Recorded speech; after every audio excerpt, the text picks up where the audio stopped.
Me invita a ser mucho más humilde el hecho de que el Señor utilizó instrumentos muy frágiles y débiles para revelar el mensaje de los tres ángeles de justicia por la fe. Y yo sé que E.J. Wagoner se sintió de ese modo, pues Dios le dio luz sobre la ley y los pactos. Y puesto que yo tengo interés en la historia del movimiento adventista del séptimo día, y particularmente en el mensaje de 1888, estoy muy impresionado de que, tras el apóstol Pablo, E.J. Wagoner fue realmente el siguiente al que Dios impresionó para confiar en revelación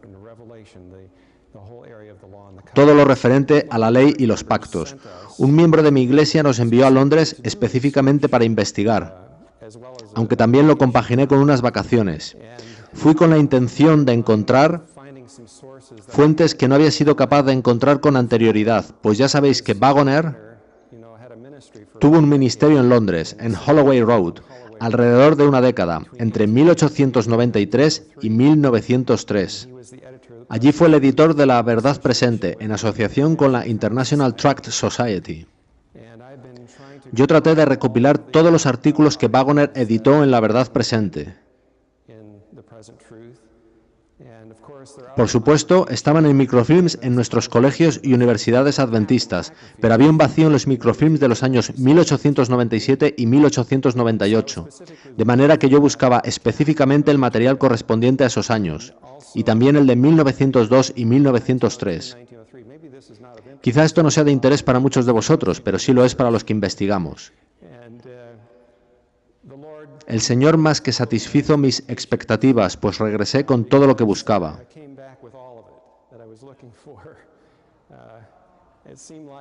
Parecía como si el diablo tratara de impedir el descubrimiento. Que yo sepa, hay un solo sitio en el mundo donde se encuentre La Verdad Presente de 1903 y 1897, y es en la biblioteca del periódico británico. Está en Colindale. Puede irse en metro. Hay grandes medidas de seguridad para entrar. Pero el Señor bendijo y me enviaron un microfilm en 2 semanas. Había en el artículo sobre el libro de Hebreos, que realmente me ha fascinado estudiar. Querría compartir con vosotros unas líneas de una carta escrita por Wagoner. La carta es inédita, al menos para mí, y fue escrita en 1903 a A.G. Daniels. Wagoner estaba aún en Londres y decía: en los últimos 7 u 8 años he comprobado que la luz que me ha dado el Señor me estaba llevando a donde debería haber estado cuando comencé a estudiar medicina. Vi en la luz de la cruz la clave de todo. ¿Sabéis? Los adventistas del séptimo día deberíamos ser los líderes en levantar la cruz de Cristo ante el mundo. Esa es la luz que alumbrará toda la tierra con la gloria de Dios y con el carácter de Dios, ¿verdad? Decía también: he visto la cruz en las palabras de Dios, en las palabras de Dios. ¿Sabéis? Satanás odia la cruz de Cristo y hace todo lo que puede, dentro y fuera de la iglesia, para tratar de desacreditar o eliminar ese mensaje.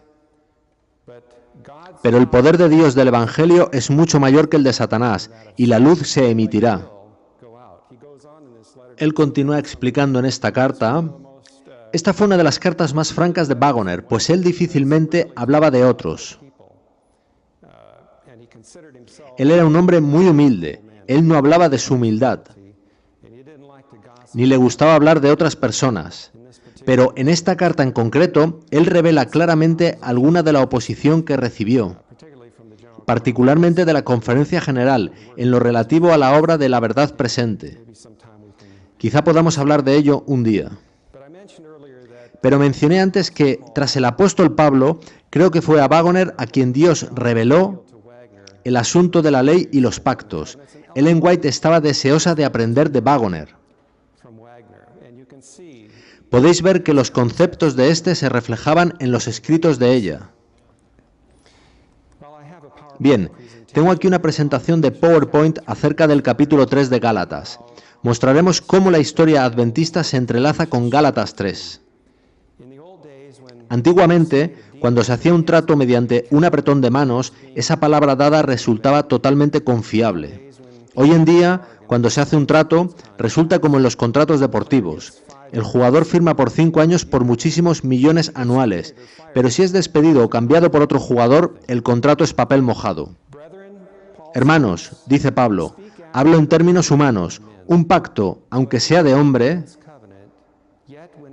una vez ratificado, nadie lo invalida ni le añade. Cuando los hombres dan su palabra solemne a un trato, se espera que cumplirán su palabra. A eso se refiere Pablo en Gálatas 3:15. ¿Cuánto más guardará Dios su palabra cuando Él da una promesa y jura por su vida y su trono a Abraham y a su simiente? Si esperamos que hombres y mujeres cumplan sus partes en acuerdos entre humanos, cuando Dios hace una promesa, Él realmente la cumplirá, ¿verdad? De hecho, Dios no solo prometió en el Evangelio la salvación por medio de Jesucristo, sino que juró además que, en caso de no cumplir su promesa, su vida sería demandada.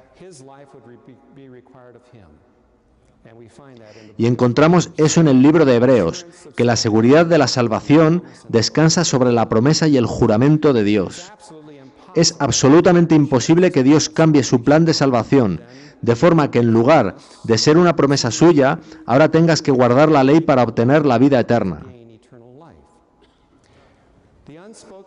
La ley de Dios fue ya tácitamente incluida en el Evangelio que fue dado a Abraham. La promesa fue dada a la simiente de Abraham, que es Cristo. Dice Pablo, ahora bien, a Abraham fueron hechas las promesas, y a su simiente. No dice y a las simientes, como si hablase de muchos, sino de uno solo, y a tu simiente, que es Cristo. Así que, ¿a quién hizo Dios su promesa? A Abraham y, más particularmente, a Cristo. Por tanto, detrás de la promesa que Dios hizo a Abraham, el pacto eterno, está el gran pacto hecho entre el Padre y el Hijo, Jesucristo, el pacto hecho entre la deidad. Cristo estaba en perfecta conformidad con la ley de Dios. ¿Estáis de acuerdo con eso? Jesús dijo, el hacer tu voluntad, Dios mío, me ha agradado, y Él vivió una vida perfecta en esta tierra. Así que todas las promesas de Dios son sí y amén en Cristo. Cristo cumple la ley. Esa era su justicia, y esa justa obediencia de Cristo a la ley es la que fue dada a Abraham. De modo que Abraham tenía la ley de Dios por haber recibido al Cristo viviente en su mente. Pablo continúa diciendo, esto pues digo, el pacto previamente ratificado por Dios no lo abroga la ley, que vino 430 años después, para invalidar la promesa.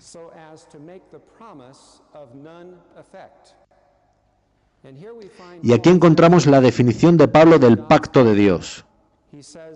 Él habla de un pacto y de una promesa. Ambos, pacto y promesa, son una misma cosa. El pacto no es nuestras promesas de guardar la ley de Dios, sino la promesa de Dios a nosotros de que Él nos dará su ley en Cristo. De modo que, no porque Dios trajera la ley de un modo particular 430 años después de haber dado la promesa a Abraham, significa eso que Dios cambiara de opinión sobre cómo funciona nuestra salvación.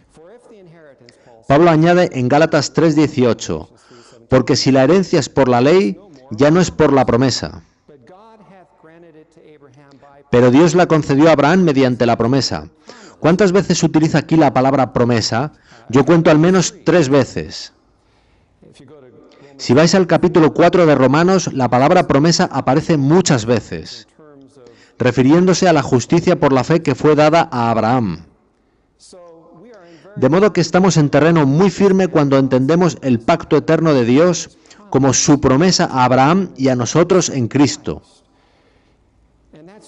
Y eso es totalmente diferente a la salvación entendida como un trato, como si fuera un contrato en que Dios dijese, haré tal y tal si tú haces esto y aquello. Eso no sería una promesa, pues habría obligaciones para ambas partes. Pero en este caso particular, Dios se da cuenta de nuestra incapacidad como pecadores, de que somos incapaces de guardar su ley, por lo que su salvación debe venir a nosotros, por medio de su promesa y su poder. Tenemos entonces que los 10 mandamientos, de acuerdo con Pablo, vinieron en el monte Sinaí 430 años después de que Dios prometiera la salvación a Abraham en Cristo. De modo que, cualquiera que fuera el propósito de Dios, al anunciar la ley, no anuló la promesa de Dios a Abraham. La herencia prometida por Dios era una nueva tierra justa, la cual no aparece porque el hombre guarde la ley. Si así fuese, dejaría de ser un precioso regalo de Dios. Por tanto, si habéis seguido el razonamiento de Pablo, haréis la misma pregunta que haría cualquier alumno en las clases sobre el apóstol Pablo. Y él formula esa pregunta en el versículo 19. ¿Por qué entonces la ley? ¿Por qué introdujo Dios la ley en el monte Sinaí?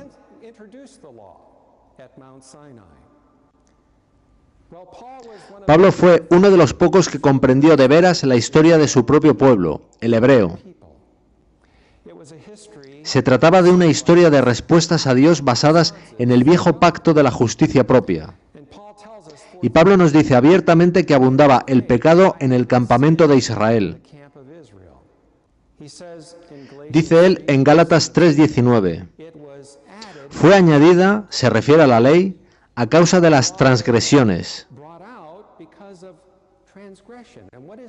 ¿Y qué es transgresión? Es violación de la ley, ilegalidad, ¿verdad?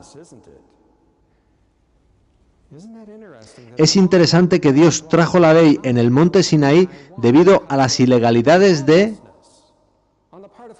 quiénes? Evidentemente de su pueblo. Por eso tuvo Dios que traerla tan prominentemente. Hubo gran incredulidad y arrogante pecado contra Dios en el monte Sinaí. ¿Qué pasó en toda esa historia? La transgresión fue la abierta incredulidad y rebelión a pesar de la gran luz y milagros que Dios les había dado como gracia. De modo que Dios les dio su ley para que el Espíritu Santo pudiera convencerles de su pecaminosidad.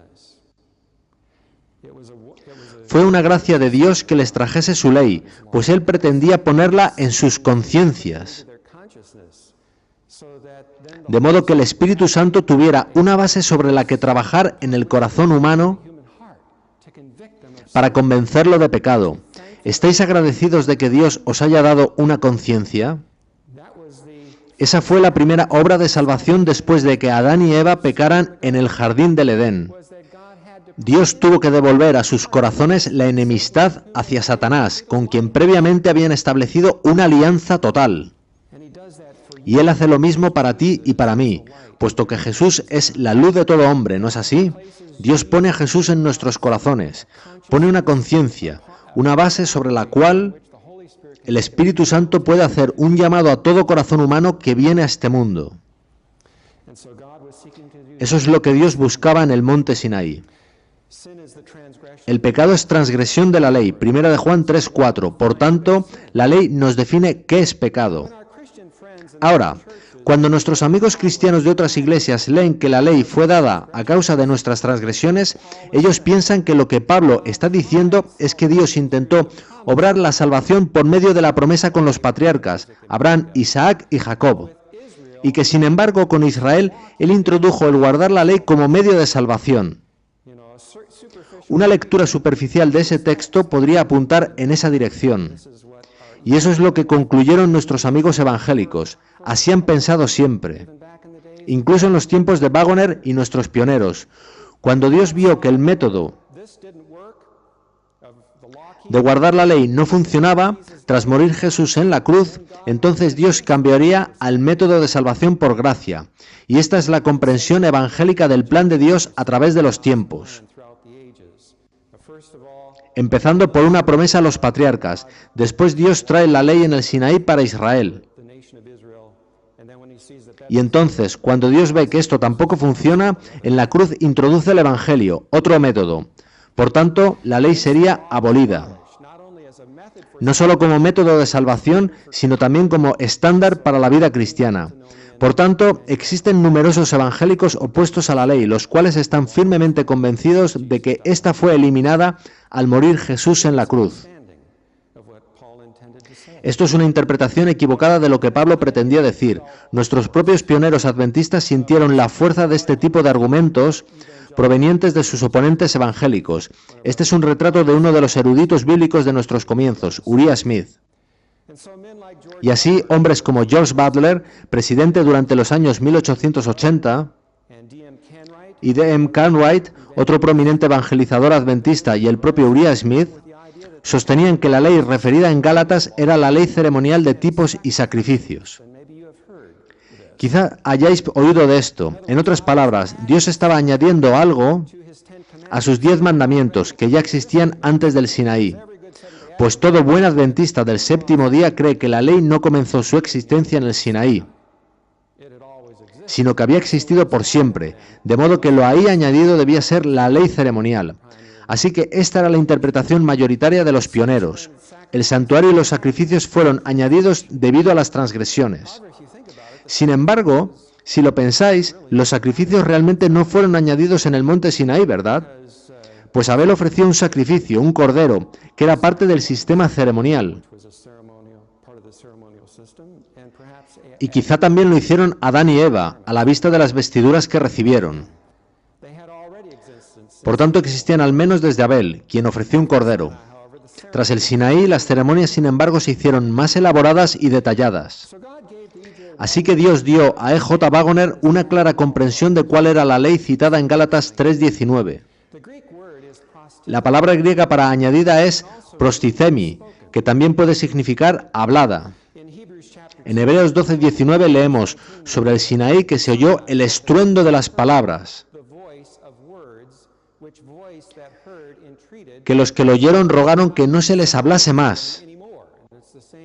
Se trata de la misma palabra griega, solo que aquí se traduce como hablar.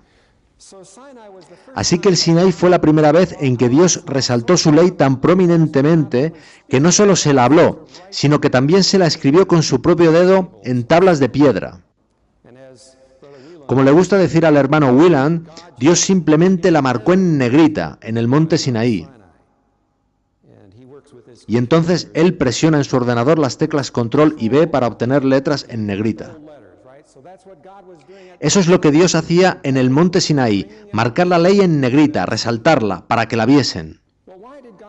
¿Por qué hizo Dios esto cuando nunca tuvo que tomar medidas tan extremas con Abraham? Abraham creyó la promesa de Dios, pero Israel evidentemente tuvo un problema de incredulidad. ¿Falló Dios al intentar darles gran luz tal y como se la había dado a su padre Abraham? En absoluto. Simplemente recordad todos los milagros providenciales durante su viaje de liberación de la esclavitud en Egipto. Israel incluso entendió la cruz de Cristo, pues observaron la Pascua antes de salir de Egipto. El ángel exterminador había visto la sangre del cordero en los postes de las puertas, se había pasado de largo de sus hogares, en tanto que mató al primogénito tanto de los egipcios como de los israelitas que no creyeron en la sangre de su sustituto como garante. Así que la cruz de Cristo los salvó de una muerte segura. En la Pascua aprendieron las lecciones de la cruz. Entonces Jehová les proporcionaba el pan diario en el desierto, y este pan era suficiente para las necesidades del pueblo para sostener sus vidas. Y de este modo les enseñaba de manera física y visible que vivimos por cada palabra que sale de la boca de Dios, pues la palabra de Dios es la que crea el pan.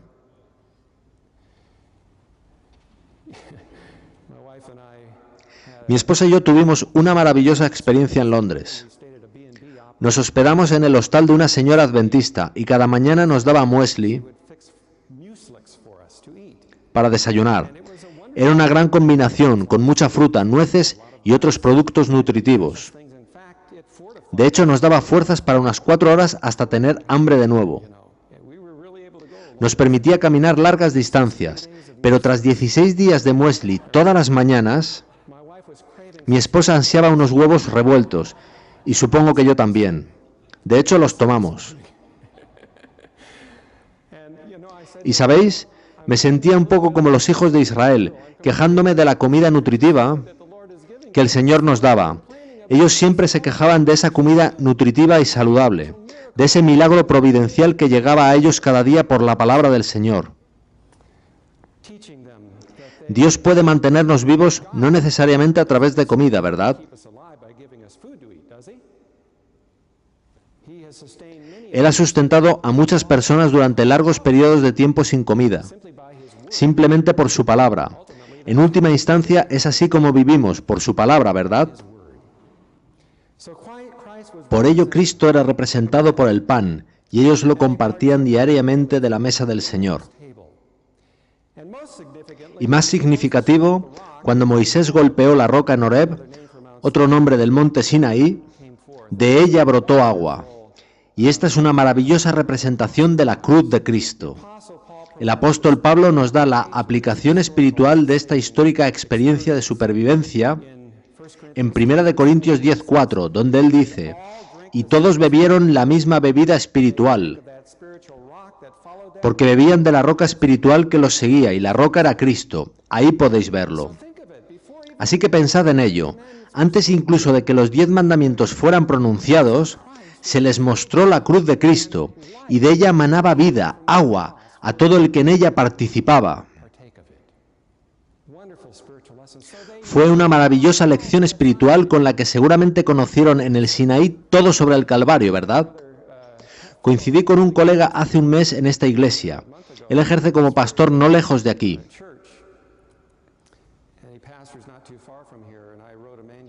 Escribí un artículo sobre el Calvario en el Sinaí y él por casualidad conservó una copia.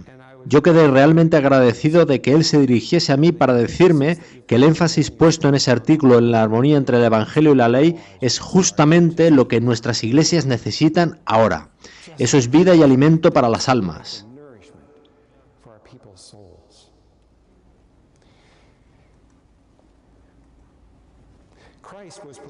En el monte Sinaí, Cristo fue mostrado ante ellos como crucificado, de modo que lo que se les dio fue la vida proveniente de la cruz. Dios recordó a Israel en Éxodo 19:4. Vosotros visteis lo que hice a los egipcios, y cómo os tomé sobre alas de águilas, y os he traído a mí. De modo que Israel tenía toda la evidencia, y mucho más, de que su liberación y providencial cuidado fueron milagrosamente proporcionados por la cruz de Cristo. Así que cuando Dios les propuso unirse a ellos prometiéndoles su pacto, ellos deberían haber respondido con gratitud, tal y como hizo su padre Abraham, ¿no es así? A menudo uso una ilustración que utilicé cuando fui invitado a predicar en Las Vegas. Suelo usar esta ilustración con un billete de $1, aunque no suelo llevar ninguno conmigo. Levanto el billete de $1 y digo: tengo esta oferta para vosotros. Y me quedo de pie esperando a ver si viene alguien y coge el billete de mi mano. Y nunca viene nadie a tomarlo, pues debe darles vergüenza. Entonces voy con el billete de $1 a una señora y lo pongo en su mano diciendo: esto es un regalo para usted. ¿Cuál sería su respuesta natural? Gracias, ¿verdad? Respondería con gratitud. De modo que cuando Jesús pone el regalo de la salvación en tu mano, ¿cuál es la respuesta natural? Amén, lo creo. Se respondería con gratitud, ¿verdad? Dios prometió a Israel la misma gracia que a Abraham. Veámoslo en Éxodo 19:5. Ahora pues, si diereis oído a mi voz y guardareis mi pacto, vosotros seréis mi especial tesoro sobre todos los pueblos, porque mía es toda la tierra. Por supuesto, este versículo ha sido traducido equívocamente por alguien que veía a través de los ojos del viejo pacto. No suena realmente del todo como la promesa de Dios a Israel. Suena más bien como lo que ellos deben obedecer y guardar. Sin embargo, la palabra hebrea shamar significa escuchar, como correctamente señala Robert Wieland. Por tanto, Dios les está pidiendo que escuchen. Ese es el problema que tenemos, no solo con los adultos, sino también con los jóvenes, ¿verdad? Conseguir que escuchen. Por eso la promesa es por un tiempo tan largo. Por ello es largo el peregrinaje en este mundo, porque el pueblo de Dios no está escuchando su voz. La otra palabra hebrea que clarifica esta frase es shamea, que significa estimar o valorar. Si escucháis mi voz y valoráis mi pacto, vosotros seréis mi especial tesoro. Por tanto, Dios está pidiendo a Israel que presten atención, que escuchen su voz cuando Él les da su promesa. Dios les llama a estimar su pacto. ¿Estimáis su promesa de salvación? ¿La alimentáis en vuestro corazón? ¿Es así como vivís vuestro día a día? Yo os digo que encenderá vuestro corazón y lo traerá a vida. Y entonces tendréis algo que compartir con otros. Yo os digo que esto será en sí mismo una predicación, es un mensaje evangelístico y las iglesias revivirán como resultado de ello. Os ayudará a ver la Biblia y el espíritu de profecía como nunca lo hicisteis antes. Donde antes veíais libros del antiguo pacto, ahora veréis promesas del nuevo pacto, donde quiera que miréis. Por tanto, recibidlo en vuestro corazón y en vuestra mente. El pacto de Dios es el poder del Evangelio, y Cristo cambia la mente, pero Israel no entendió. Incluso aunque Dios les enseñó acerca de la cruz de Cristo en la Pascua y en el agua que emanó del Sinaí, ellos rehusaron ser crucificados con Cristo. Se dejaron llevar por la suficiencia propia y contestaron todos a una sola voz en Éxodo 19:8. Todo lo que Jehová ha dicho, haremos. Y ese fue el viejo pacto. Ahora, haré una clarificación, y es que esa hubiera sido una buena respuesta si hubiera sido motivada por un espíritu de humildad, en total dependencia de Dios, quien hizo la promesa. Pero la mayoría de ellos no habló bajo ese tipo de motivación. Hablaron desde la confianza y la justicia propia. Dejemos eso claro. Cuando Dios dio los 10 mandamientos en el monte Sinaí, lo hizo con impresionante poder y magnificencia. La montaña humeaba como un volcán, había truenos y relámpagos. Cualquiera que cruzara el límite de la montaña caería muerto. Y esto era para impresionar en estos pecadores la grandeza del Evangelio de Cristo, que ellos y su justicia propia habían rechazado. Ved que no era para atemorizarlos, sino para enseñarles que carecían de poder para guardar la ley de Dios. Pero en su gran poder que se les manifestaba, ellos recibirían la promesa de que serían capaces de guardar cada una de sus 10 promesas. Ellos podrían haber tenido en su corazón todos los mandamientos de Dios si, como Abraham, hubieran creído la promesa de Dios. Ellos veían la ley con terror porque la veían desde el punto de vista de un pecador, más que desde el punto de vista de un creyente. Porque si crees en Cristo, puedes mirar a esa montaña sin ningún temor. Pero si en lo que crees es en ti mismo, mirarás a esa montaña y no tendrás sino miedo y terror. Esa será la experiencia de ambos tipos de personas cuando Jesús venga por segunda vez. Será el mismo poder manifestado en el Calvario. Los que crean podrán mirar al Calvario y ver, en toda su grandeza, el amor de Dios por ellos. Pero los incrédulos mirarán al Calvario y no sentirán sino miedo, por el terremoto y los truenos y relámpagos que hay allí. Se trata del mismo poder, pero la ley no puede liberarlos ni prometerles que puedan cumplirla. ¿Quién es el único que puede liberarlos de la condenación de la ley? Fijaos en el texto de Gálatas. Esa es la pregunta de Pablo. Entonces, ¿para qué existe la ley? Pablo dice, fue añadida a causa de las transgresiones, hasta que viniese la simiente, a quien fue hecha la promesa, y fue ordenada por medio de ángeles, en mano de un mediador. Y esta es una promesa preciosa y maravillosa. Pablo continúa explicando en Gálatas 3:20, y el mediador no lo es de uno solo, pero Dios es uno. Dios es una de las partes, y nosotros somos la otra, y el mediador une ambas. El único que libera de la condenación de la ley es el mediador. ¿Y quién es el mediador? Cristo. Porque hay un solo Dios y un solo mediador entre Dios y los hombres, Jesucristo hombre, 1 Timoteo 2:5. Así que la ley vino a Israel. ¿De la mano de quién? Cristo. De la mano de Cristo. Si la hubieran recibido de la mano de Cristo, habrían tenido todo el poder necesario, y toda su justicia propia y su jactancia se habrían esfumado, y habrían sido sustituidas por verdadera humildad y la fe de Jesús. La ley vino de la mano de un mediador. Agradezcamos a Dios por ello. Sin un mediador, la ley no significa más que maldición, pecado, condenación y muerte. Pero la ley de Dios de la mano de un mediador es libertad, libertad. En Jesús, todos y cada uno de los 10 mandamientos de Dios son 10 promesas. No hay nada negativo en todo el lote. En Jesús, los mandamientos de Dios constituyen la perfecta ley de la libertad.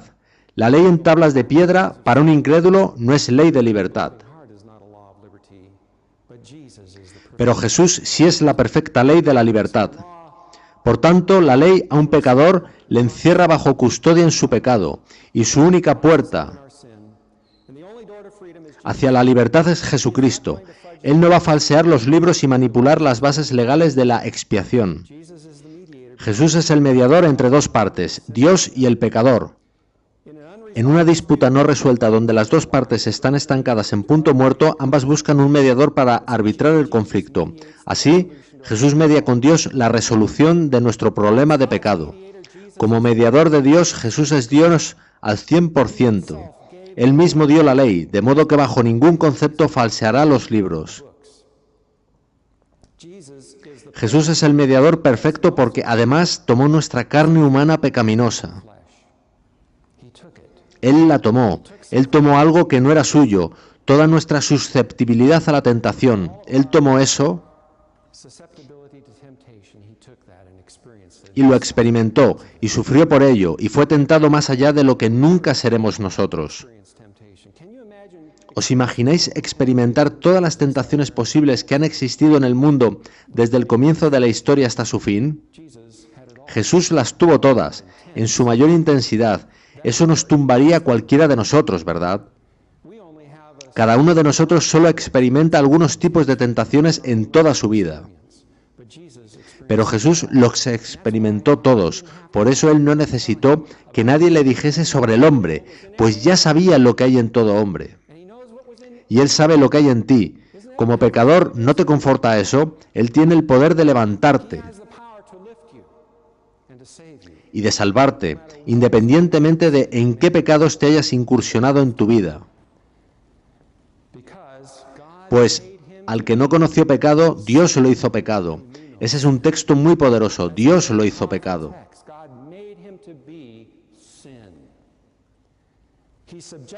Y tan pronto como lo hizo pecado, quiere decir que Jesús estaba sujeto a mortalidad.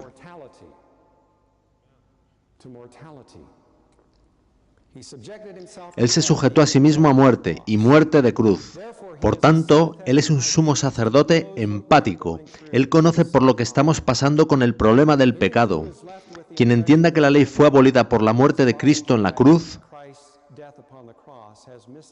ha malentendido al apóstol Pablo, y Pablo lo aclara en Gálatas 3:21. Dice ahí: luego, ¿es la ley contraria a las promesas de Dios? De ninguna manera.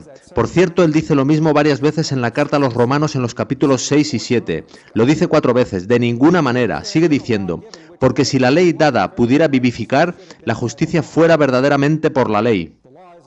La ley forma parte de las promesas de Dios. Todas las promesas de Dios son sí en Cristo.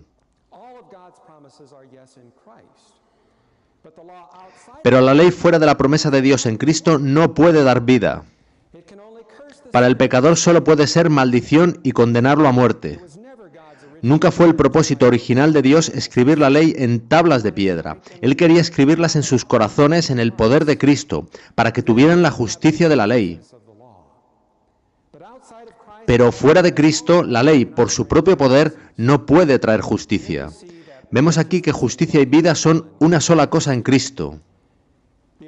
El apóstol nos proporciona entonces un resumen de lo que acaba de decirnos, mas la Escritura lo encerró todo bajo pecado, para que la promesa que es por la fe en Jesucristo fuese dada a los creyentes. Gálatas 3:22. Aprovecho para agradecer a John Peters por resaltar cómo la fe de Jesús juega un papel prominente en el capítulo 3 de Gálatas. No es nuestra fe, se trata de la fe de Jesús. Aquí está la paciencia de los santos, los que guardan los mandamientos de Dios y la fe de Jesús. El Evangelio está en total armonía con la ley de Dios y la fe de Jesús. Pablo continúa, pero antes que viniese la fe, estábamos confinados bajo la ley, encerrados para aquella fe que iba a ser revelada. Entendemos aquí que la promesa de salvación de Dios fue dada a Cristo. Su fe en Dios triunfó sobre nuestro pecado, que Él tomó. Cuando oímos estas buenas noticias de la fe de Jesús y las albergamos, las puertas de nuestra prisión se abren como un resorte y somos libres como un pájaro. Waggoner tenía un artículo titulado «Libre como un pájaro». La ley solo puede confinarte en el pecado, pero cuando ves la promesa de Dios en Cristo, entonces pasas a tener la ley en Cristo y las puertas de la prisión se abren y echas a volar como si fueras un pájaro. De modo que este texto habla de la experiencia en la vida de un cristiano de cualquier época. La venida de la fe no es aquí una referencia histórica al primer advenimiento de Jesús. Y esta fue la comprensión equivocada de algunos como Butler y Smith, que vieron esto a la luz de la ley ceremonial. Esto significaría que la gente se salvaría solo después de que Jesús hubiese venido a esta tierra. Esto haría de la salvación un mero accidente arbitrario en el tiempo. La gente de antes de la cruz habría estado encerrada bajo la ley, mientras que después no estarían más bajo la ley y serían salvos en lote. Es obvio el absurdo de esta visión. Cuando vino la fe de Jesús, o en otras palabras, cuando vino Jesús, dejamos de estar bajo la condenación de la ley. Se trata de una experiencia, no de un evento histórico. Pero la ley aquí referida no es la ceremonial, sino primordialmente los 10 mandamientos. Y estar bajo la ley es estar sujeto a su castigo, es estar en nuestros pecados. Pero cuando se nos revela la fe de Jesús y nos abraza, dejamos de estar confinados bajo la ley. Dejamos de estar bajo la condenación de la ley y sujetos a la muerte eterna. Pues Jesús pagó nuestra deuda a la ley mediante la muerte eterna en la cruz. Así somos libres de la ley en Cristo. Entonces el apóstol Pablo explica la función de la ley en términos de un agente correctivo en un sistema de prisión. De manera que la ley ha sido nuestro ayo para llevarnos a Cristo, a fin de que fuésemos justificados por la fe. Versículo 24, dice el 25, pero venida la fe ya no estamos bajo ayo. El ayo era el esclavo romano a quien se encargaba el cuidado del menor en la familia. Su trabajo consistía en asegurarse de que el niño estudiase sus libros, se levantase y fuese a la escuela puntualmente y volviese a salvo a casa. A veces el ayo pegaba al niño si éste se ausentaba de clase. De modo que a este tutor se le veía negativamente, pero él hacía su trabajo exactamente como esperaba su jefe. Del mismo modo, la ley de Dios es como un agente correctivo, que a aquellos que están bajo ella encierra en pecado. La ley no puede liberar a su prisionero. El prisionero no puede hacerse amigo de la ley.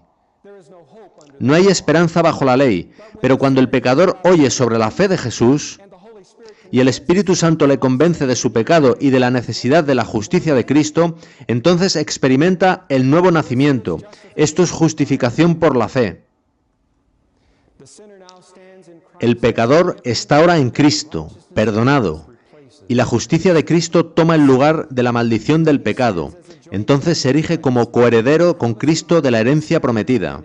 Es decir, un heredero de toda la tierra, en la que habrá justicia eterna.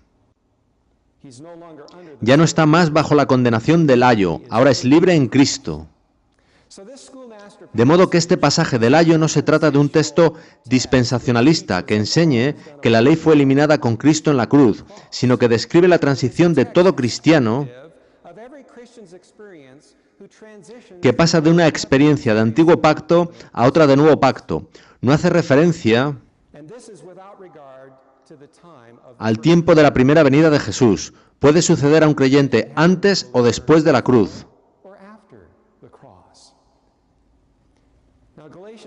Ahora, Gálatas 3, 23-24 jugó un papel clave dentro de la historia adventista del séptimo día, en la conferencia de Minneapolis de 1888. Los evangélicos consideraban que la ley, el ayo, eran los 10 mandamientos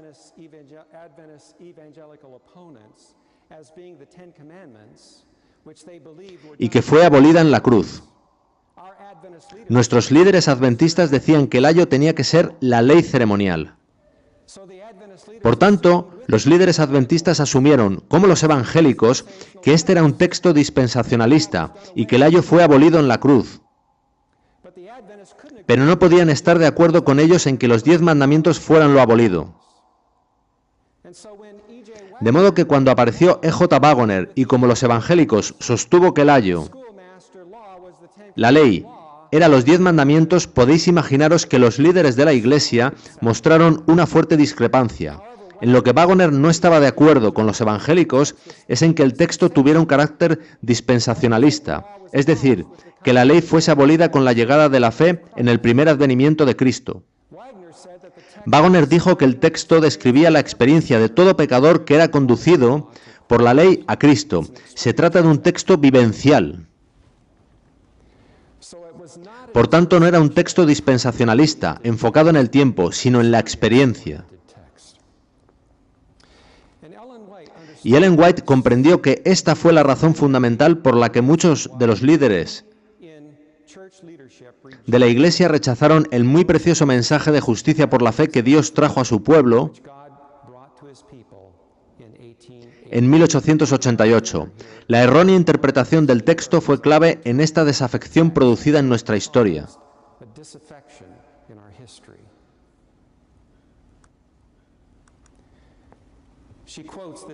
Ella citó este texto en Mensajes Selectos, volumen 1, páginas 234 y 235.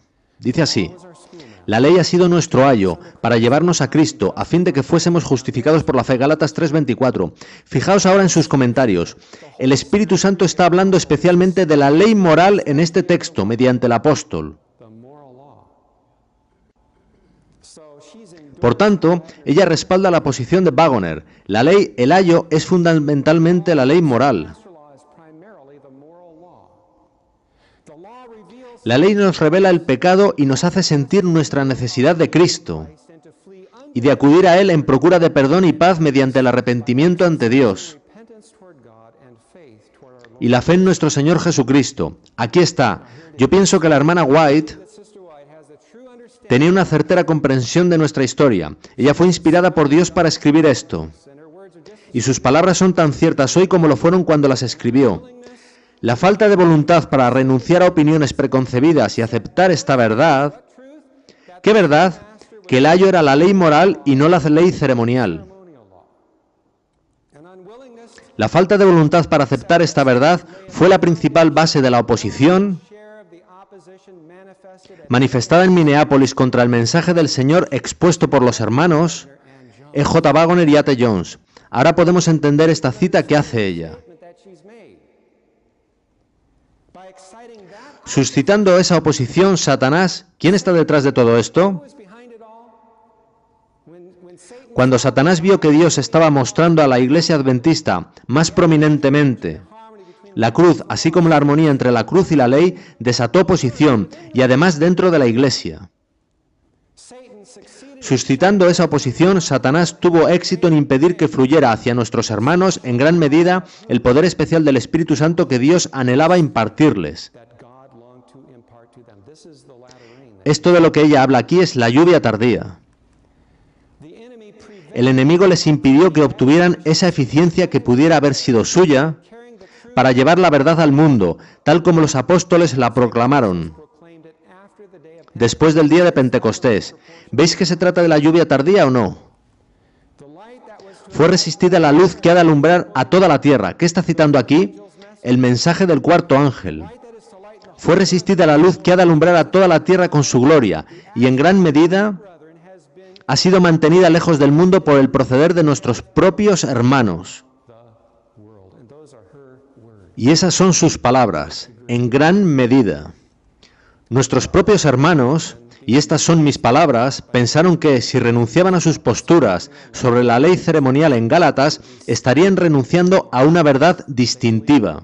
Ellos pensaban que la ley ceremonial como ayo era una referencia para oponer a los evangélicos. Creyeron que Waggoner estaba sustentando la posición evangélica en su totalidad, incluyendo la abolición de la ley de Dios, y que eso debilitaba la posición de los adventistas. En realidad eran nuestros propios hermanos quienes, habiendo asumido una comprensión dispensacionalista de la ley y los pactos tal y como los evangélicos, estaban debilitando los pilares del mensaje de los tres ángeles. Esto era lo que el Señor estaba tratando de corregir. En Cristo, nuestro mediador, la ley y el Evangelio están en perfecta armonía. No hemos de tener miedo de los textos difíciles de las Escrituras de los que algunos oponentes hacen mal uso para su propia destrucción. Las Escrituras están en armonía con el Espíritu Santo, quien las inspiró. Cuando se tiene a Jesús, se tiene la perfecta ley de la libertad.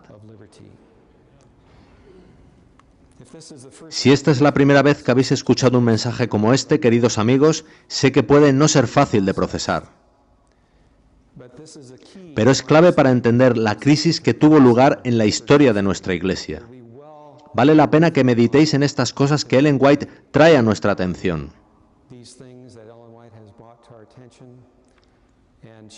Lo que ella hace aquí es respaldar la posición de Waggoner con respecto a la ley en Gálatas.